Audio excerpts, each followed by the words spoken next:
بسم الله الرحمن الرحيم والصلاة والسلام على رسول الله. اللهم افتح لنا باب رحمتك والحقنا بالصالحين. دين السنة القاعدة الأولى الأمور بمقاصدها وكباس ماكر. الأمور جمعي تيا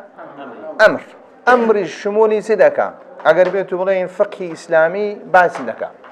أقر بيتو لا يكمش دسبين باس عبادة دكا بين أمور لباج عبادة باس دكا باسي مناكحات دكا مسألة زواج ومسألة باسي معاملات دكا ما بس ماسي زور زاري باسي معاملات دي معاملات ما بس ماسية زاري معاملاتي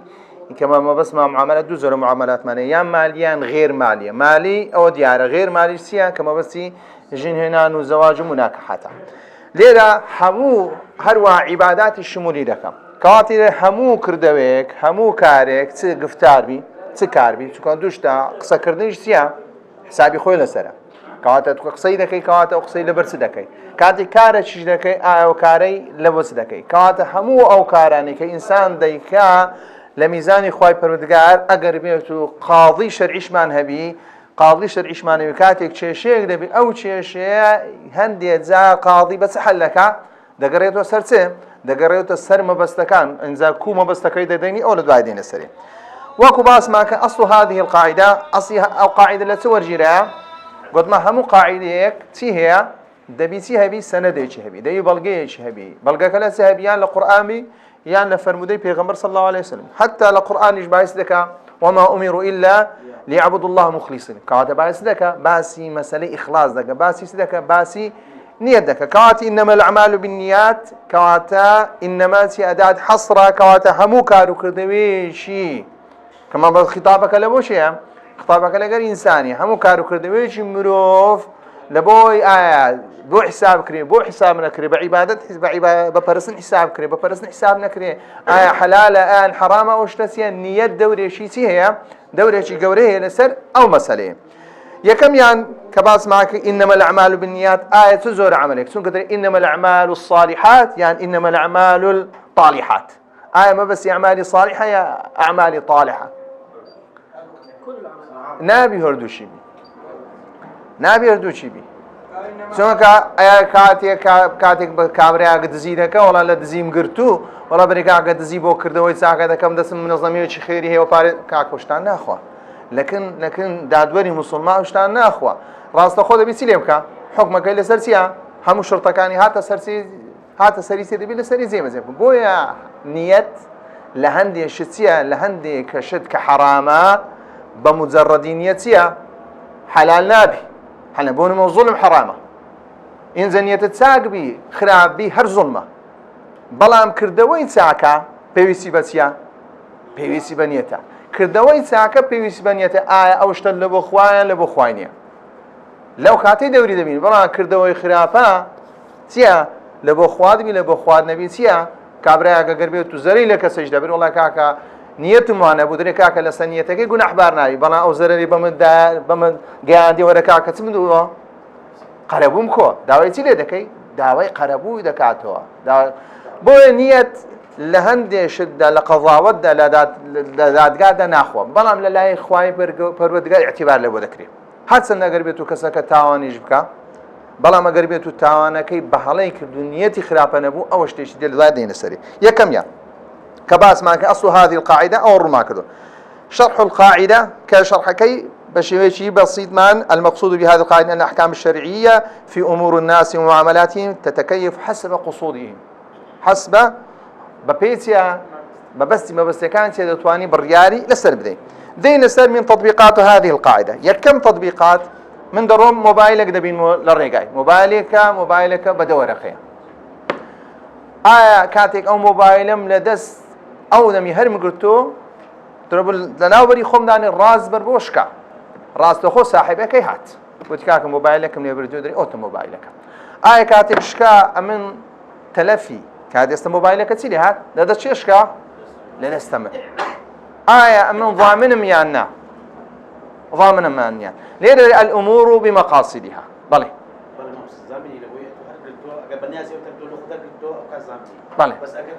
ما نيازي ودي فيديو او كذا قاعد يرتي دوري جيت نيتي انسانك اصل وهري قلتو خو هرقت نويا بڕیای لەسەوەی نادێ چوە لە پاشەوە کەسە گوتی کاکە بمدەوە شکاندی تیدا پارەم دۆش گوتی کاکە من نادەمەدەی بستنە بەردەم دادوەری دادوەر لە دوایە گەیشتە ئەوەی ئەو کەسە هەری گرتیتەوە هەری گرتووە لەبەرەوە هەری گرتووە لە بۆ خۆی بیبە لەو کاتەی دادوەر چ بڕیار دەدا دەرێت و چی پێویستە ضامنی دەبی ئەو مۆبایلی یان لەو چاپکە و شاشەکەی لەم گۆڕی یاوە تێگەر بێت و مۆبایلەکە تەلەف بوو دەبی چی لێ بکە مۆبایلێکی دێ بلەوە بکردەوە بەڵام ئەگەر بێت و لە بۆ دادوەر بە دیارکەت و دادۆ لە بۆی بە دیار کرد ئەو کەسە لە بۆی هەرگرتۆ هەر بگرتۆ چێ لە پاشەوەی لە دوو ساحێبەکەی بگرێت لە بوو خاوەنێک بەر پێی بداتوە لەو کاتەی سێ دەبتە یەدێکی چێ یەدێکی ئەمین دەستی ئەمینیش چییە ضەمانی چییە ضەمانی لەسەنی بەڵام ئەوکەی دەبتە چ غەسب یعنی چ شتەکەی داگیری دەکرد بۆی دەیبرد لە بۆ خۆی لەو کاتێ زامنە بەڵام ئەگەر بێت و من نیەتی وابوو نیەتی وابوو ئەو شتە بداتوە ساحێبەکەی لەو کاتەی چییە دەستێکی ئەمینەکە دەستی ئەمینیش چییە ضەمانی لەسەر نییە نمونەی دووەم باعث دەکەم ئێمە عەقدمان هەیە عەقد کاتێک باعث دەکەین کە بریتێ لە چ لە ئیجاب و قبول بینی چ بینی دوو کەس و کە لەسەر شتێکی دیاریکراوە چیە ئیتیفاق دەکەن باش کەواتە پێویستی بە چی هەیە پێویستی بە سیغە هەیە سیغەی چی سیغەی عەقدمان هەیە ئایا سیغەی عەقد یاوە تێ بە فعل مضارعە یاوە تێ بە فعل ماضیە یا ئەو فعلان لە بەکاردێنی علەما باسییان کردیا ئەوەکەی کە لە عەقد پێویستە فعل چبی فعل ماضی بی کە کاتێک بۆ نمونە هەتا لە مەسەلەی عەقدی نیکاح چ دەرێ نارێ ئوزەوجوکە ئبنەتی دەرێ زەوەجتوکە نەکەحتوکە یعنی ئەنکەحتوکە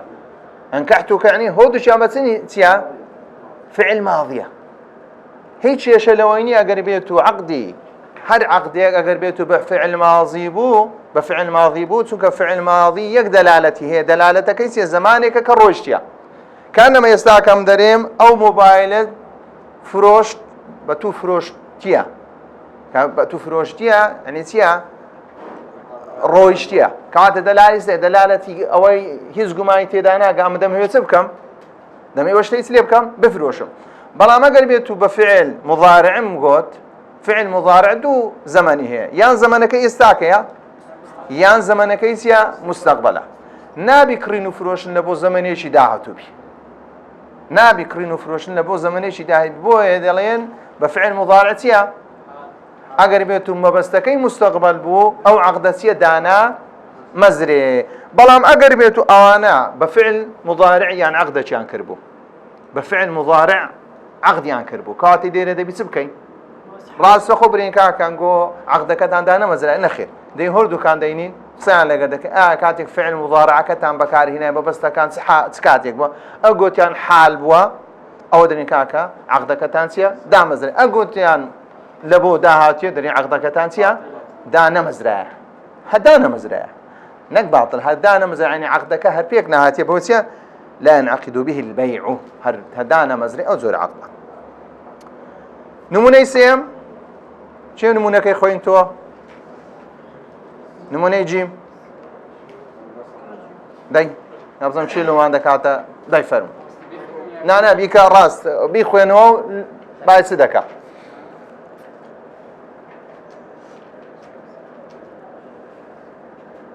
دنیا فێنێک بوو چی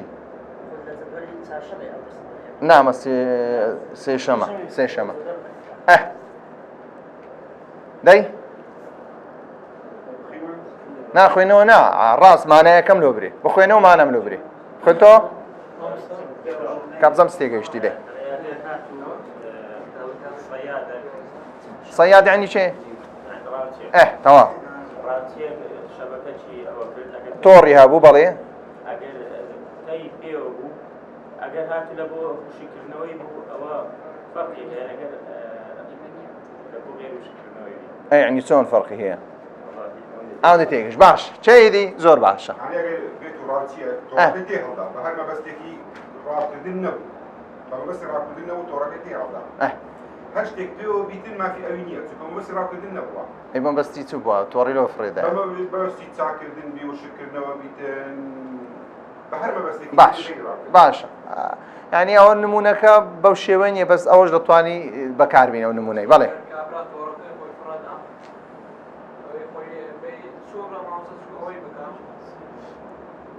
تەماشا کتەی مەکە خوێن بی تۆ ئەلۆم برێ دەی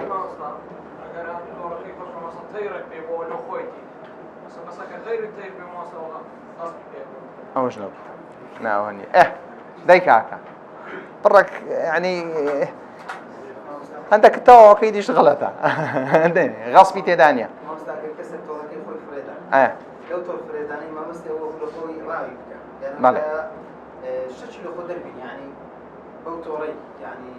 خۆ تۆڕ هەشر نییە تەنها لە بۆ ماسی بیت لە بۆ شتی دیش بەکاتێت تۆڕ منە ئەمما گەر مەبەستێکی تری هەبوو بۆی منە مەبەستەکە خراپ بێت مطلقاً بۆی منە بێ ڕووبارەکەی هیچ کە یعنی کە سوودی ئیسفادەی لێ نەبینە و لە بینە مامۆستا لێرە دەگرێت و سەر نێتی کاتێ مەبەستی شتانە بەشی یەکەم تەواوە چی دی تەواو دەی تەواو کاک ڕاوسیەکمان هەیە ڕاوسی بەکادێنی تۆڕی بەکانی ئەو تۆڕە پیس بووە چی کردیا شوشتیتی ویسیتی هیچ کاتەوە کە هیچی کردتۆ لە شوێنێکی دانایە ئەو شوێنە بەبەستی چ بووە وشەکردنەوە ئێجا دوو مەبەست ئایا ئەو تۆڕەی بە چ مەبەستەشی دانێ ئەگەر تۆڕەکەی مەبەستی وا بوو لە بۆ ڕاوکردن بوو یعنی تۆڕەکەی دانابوو لە بۆ ئەوەی ڕاوی پێ بکەوە هەر شتێک پێوە بی مولکەکەی چییە ئێوە کەس ناتوانانی چێ لی بە ئەگەر بێت و کەسێک بردی ڕێکاکە من و دایناتوو لە بۆ ڕاوێتەوە بەڵام ئەگەر بێت و تۆڕەکەی دانابوو مەبەستی ڕاو نەبوو مەبەستی چ بوو هیچیکردنەوە بوو یان مەبەستیەوە بوو لەوەی دانایە ئاسای احتیاجی خۆی شتێک پێوە بوو کەسێش تو ئەو نێچیرەی برد کەسەکە چیە ناتوانێت چی لێ بکە برێکاکە وەرە ئەو تەیرەی پێوە بکە ئیمنە لۆ چونکە الأمور بمەقاصد نیەتەکە توانە بووە کاکە ئەتوو لە بۆ تۆڕێدان بەڵام ئەگەر بێت و بەخۆش سووک گرتی ئێویشە کێشەی تێدا نییە بری وەڵا کاکە لەبەرەوەی نەفەرێکی احتیاجیت چکۆم بەباحە لە بۆ هەموو کەسەشی بەڵێ نا مولکەکە ئەوە بدەین مولکی مباح وەکو تەیر ئێستا بڕێ ئەو کۆترانەی لە ئاسمانن هی چییە هەر کەسێک بگری ئێوی ئەگەر ساحیبی نەبوو باشە بەڵام ئەگەر ساحیبی نەبوو چییە مولکی ساحیبی باسی شتێک دەکە دەڵێن ڕاوچی ڕاوی کرد یعنی چی ڕاوی ئەو شتێک کرد کە چییە شتێکی چییە عامە هەموو خەڵک چییە تێدا شەریکە ئەگەر پێوە بوو لە بۆ ڕاوی دانابوو تۆڕەکە ئەوە مولکەکەی چییە ئیخراوچی بۆنمە زۆر زاروەیە خاصن لە ئەو کەسانەیە کە لەو گوندوشتان دەستی دەبینی تۆڕیان دانایێتەوە داویان دانایێتەوە داواکە دەسی کەوێ پێوە بە وەڵا کابرا ساحیبی لێوێنی بسی لێ بکەیەوە حسابی چی لۆ دەکرێت بەرێکە دەنا پێوە بووە کاسەکە خۆی پێوەماندی کردیا هاتیە داوی دانایێتەوە هاتە شوێنەکە ڕێکە خستیە لە بۆ چ دایناتۆ لە بۆ شتێک پێوە کە شتێک پێوە بوو دەبتە مولکی چێ مولکی ڕاوچی مولکی ڕاو بەڵام ئەگەر بێت و لە بۆ خۆی لە ناو شوێنەکەی خۆی داواکەی هەفرێدا بوو داواکەی هەفرێدا بوو لە بۆ ڕاوی دانام هەوە لەوێ دانەوە تا چبی کەس دەستێنێ شتێک پێوە بوو شتێک پێوە بوو لە ناو مولکی کابراژ نەبوو چووی شتەکە لێ کردەوە دەبتەیشێ چێ دەستی بە سەدا بگری چییە ئێوێ ناتوانانی کابرا بری وەڵا کاکە بە تۆڕی منوە بووە نەخێدنێ کاکە الأمور بمقاصدها بەڵێ بەڵێ مرعى جداية مرعى الناس الشركاء في الثلاثة يك لو شلون اسمه مرعى هر قنديك مرعى خوي هي مرعى كش تقسيم كريا لا قندان بون ما در مرعى فلان بنماري ليري مرعى فلان بنماري لولاية بلان بخوي سي مرعى كا دني او مرعى همو يتيا همو يقندي همو تداتيا همو تدا شريك او جداية بله ملکی عام يعني ملکی گشت يعني وەکو چی طير ملکی عام نییەوە يعني شتێکی مباح هەموو کەسێک دەتوانێت بۆ نمونە ئێستاکە وزارە ملکی عامە ئەم بچم وڵای کاکە وزادە ئیمنە و گرتیتم ئەو شتە نابێت بەڵام شتی هەندە شتی مباح هەیە کە بەڵێ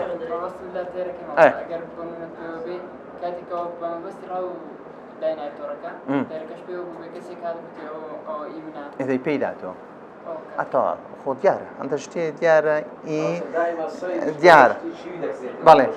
بەڵێ ئەو شتانەی دەبی مولکی کەسێک نەبی باسی شتێکی مباح دەکەین لە بۆ هەموو خەڵکە بەڵێ ماڵی چ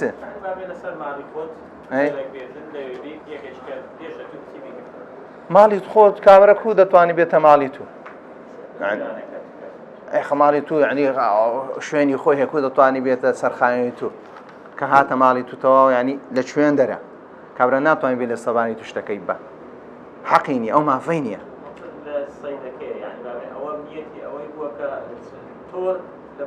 بۆ نمونە ئێستا ئەم شوێنێکم هەیە ئەو شوێنە مولکی خۆمە لەوێ ڕاو دەکەم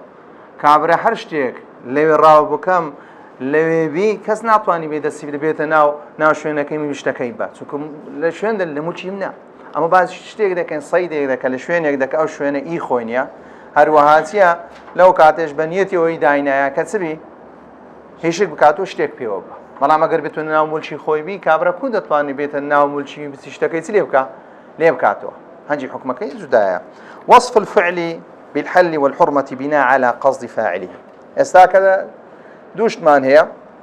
ئاگادار بە مەسەلەی حرام بە نیەت قەت حەلال نابی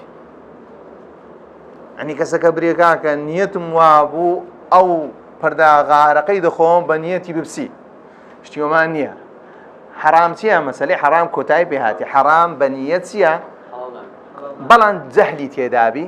کاسەکە نەزانی ئەوە لێرەکە جەهلەکە چییە جەهلەکە وەی لێ دەکە نەزانیەکە وەی لێ دەکە چبی کەسەکە چییە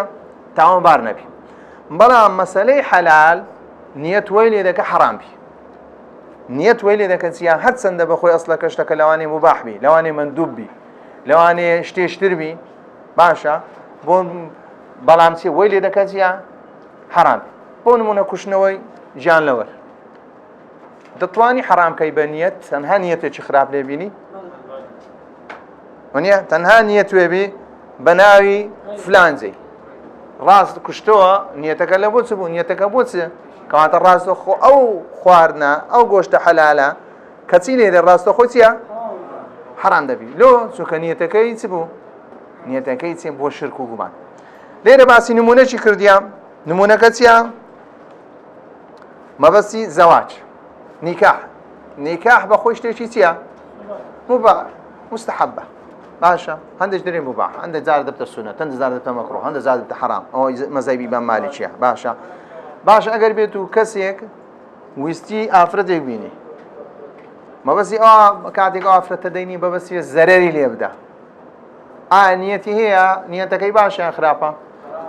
نیەتەکە خراپە کەواتە لە ڕووی نیەتەکە گوناحبار دەبی یان نا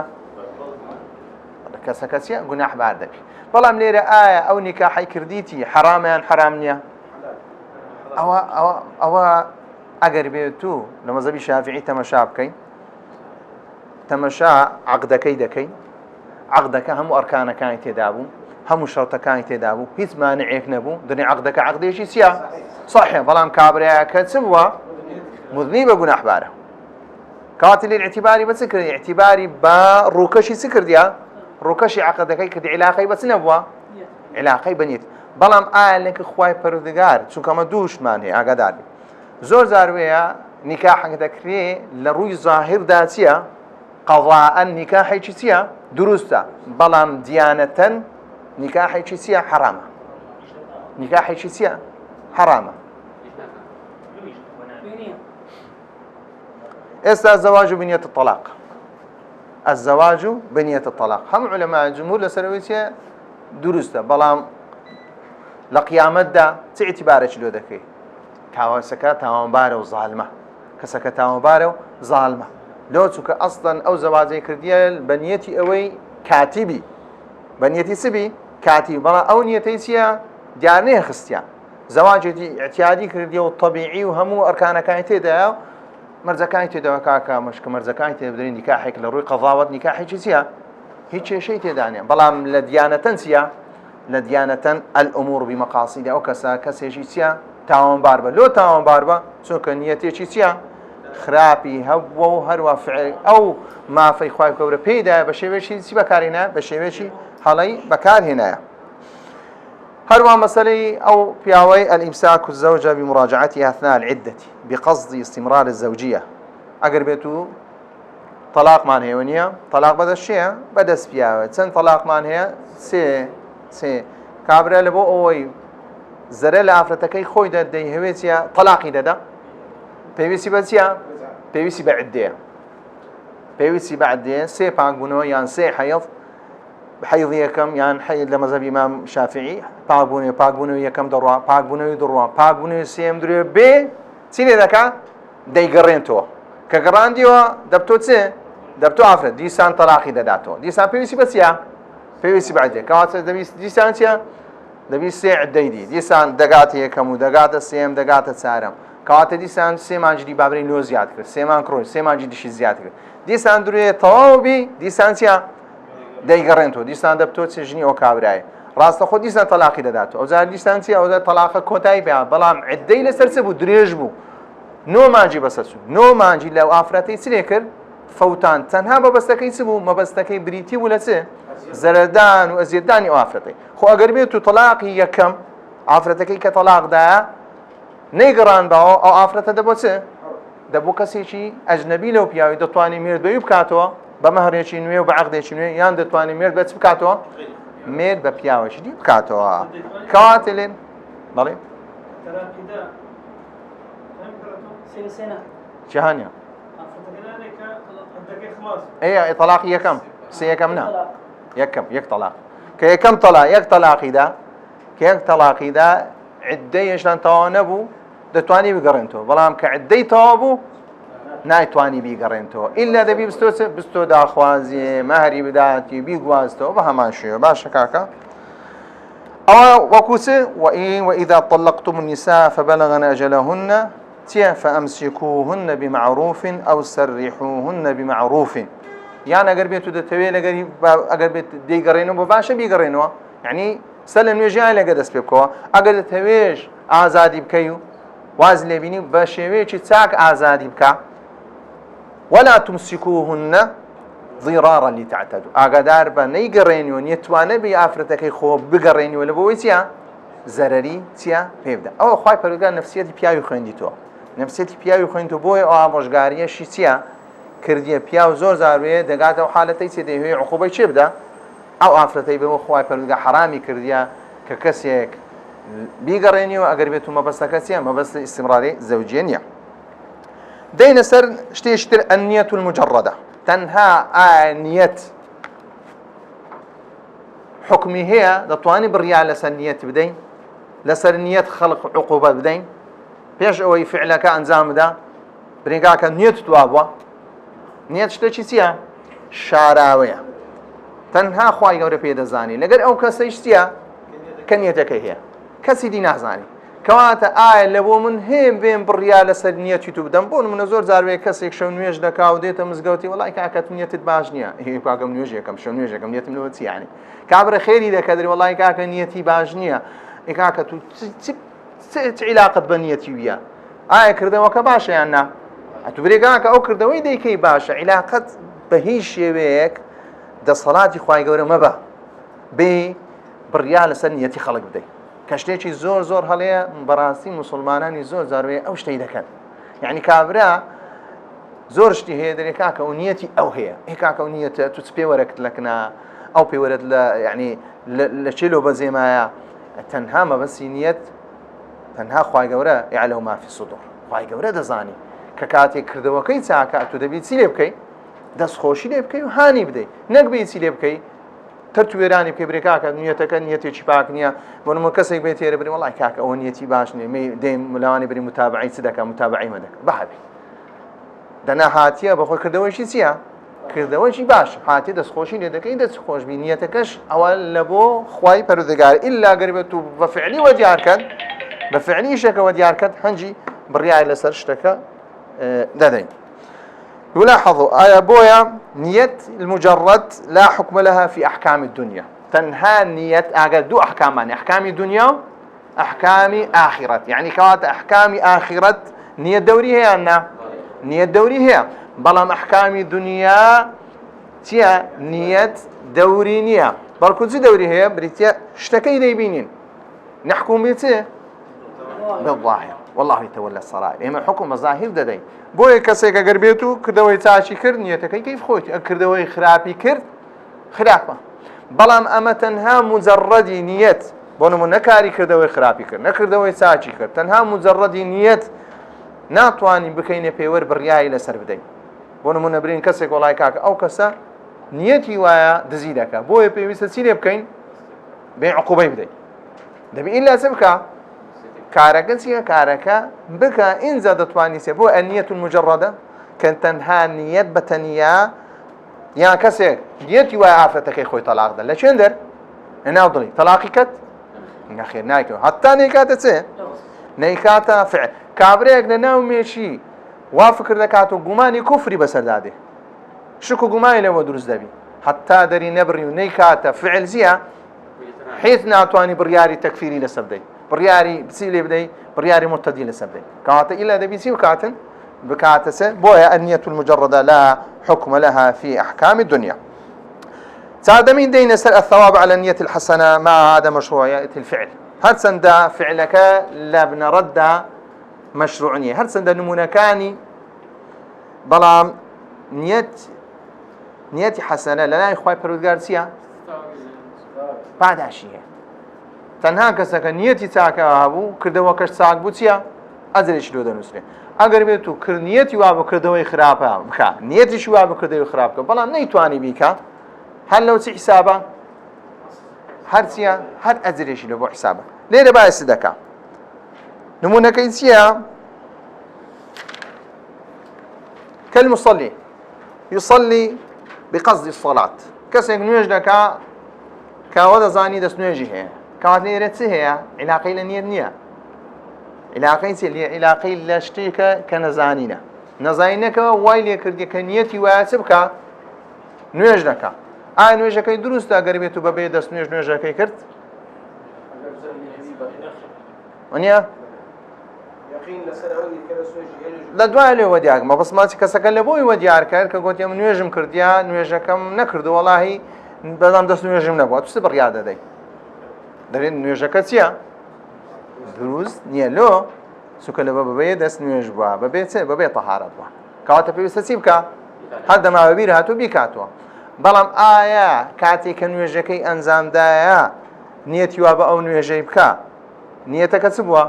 نیەتیش چاک بووە لە ڕووی فعلەکە پاداش وەرناگری چونکە فعلەکەی فعلێش چ بووە دروست نەبووە بەڵام لە ڕووی نیەتەکە چیە پاداشتی خۆی هەیە هەر نمونەیەش دینە ئەو یصلی علی مرتد صلاة الجنازة لەسەر کەسێکە کە مرتدە بەڵام نوێژی جەنازەی لەسەر کردی لە باشەوەی لەوە دیار دەکەی و کاکە ئەسڵ ئەو کابرایە بەو شێوەی بووە پەشیمان دەبتەوە پەشیمان بوو ئایا پاداشی هەیە ناو کەسە لۆ نوێژەکەی کردیا